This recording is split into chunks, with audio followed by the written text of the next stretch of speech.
Exercise and working out is universal, right? Move around, get your heart rate up, sweat. Well, yes and no. Yes, the general principle of exercising is pretty much the same in Germany and the US, but there are also definitely big differences in the details.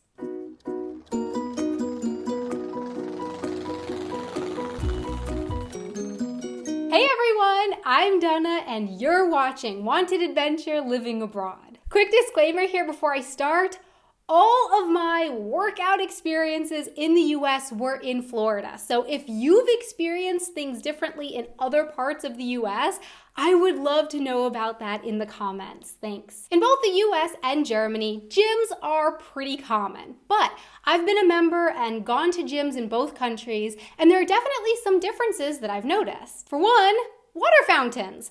Always present at all of the gyms that I went to in the US, nowhere to be found in the gyms that I've gone to in Germany. Now, as I mentioned in my video on You Know You're in the US When, yes, water fountains are simply, in general, more common in the US than in Germany. But I would think that at least the one place where they would be present in Germany would be at the gym. You're exercising, running on the treadmill, chugging down your water, and then bam, it's empty.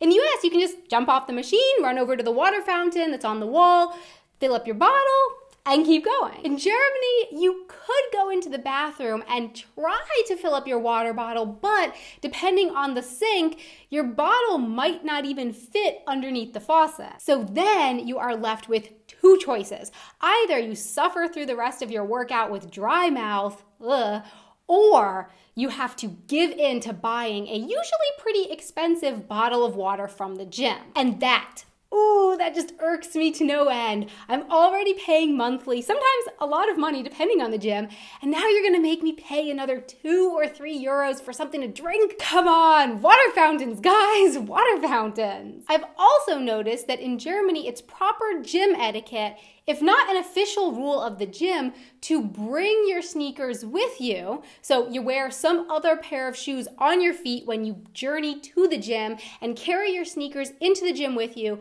and then switch the shoes in the changing room. As far as I know, this was not something done in the gyms that I went to in the US.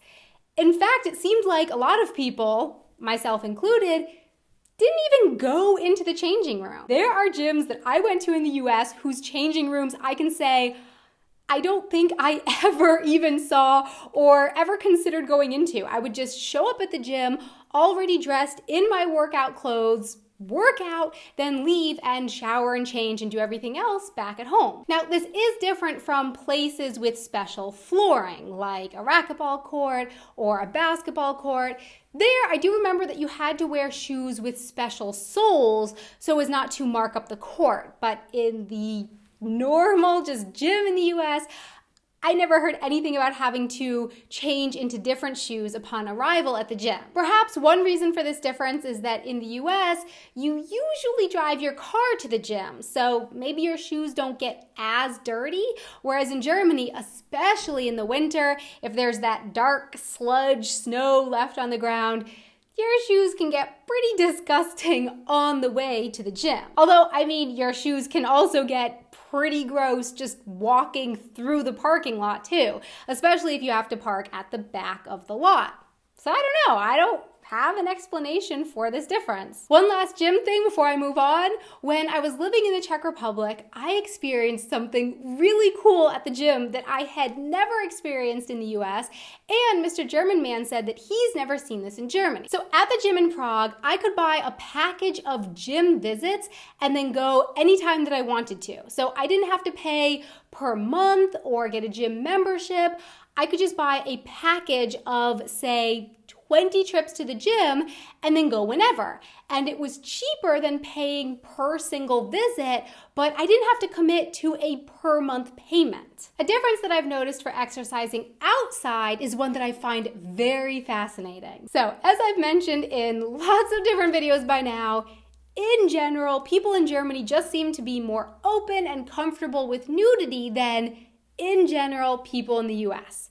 In the summer, when I walk through the parks in Munich, it's pretty common to see guys sunbathing in their underwear and women lounging around topless. But you know what I have never seen here in Germany, even in the heat of the summer? Women running outside in just a sports bra, which from my experience in the US is totally common and totally normal and a completely accepted thing. Whereas in Germany, where total nudity is pretty accepted, it's been my understanding and my experience that people would just kind of, I don't know, look at me a little funny if I ran around outside in just shorts and a sports bra with no shirt on over it. As far as I know, it's just not something that is done here. And I don't think that people would say anything to me or, do anything. They're not going to run me down and like put a shirt on me if I run around Germany in just a sports bra. But I just feel like I would stick out as doing something that veers away from the societal norms here. So my question for you is, what other gym or exercising differences have you noticed around the world? Good experiences, bad experiences? Please let me know in the comments below. Thanks so much for watching and liking and commenting and subscribing to my channel. I really hope that you enjoyed this video, and I also hope that you'll enjoy the bloopers that are coming up next. Until next time, Auf Wiedersehen. My stomach is grumbling. All this talk of exercising is making me hungry. With special soles so as not to walk up, mark up. Whoa. So today, I'm gonna look at how exercise does something. And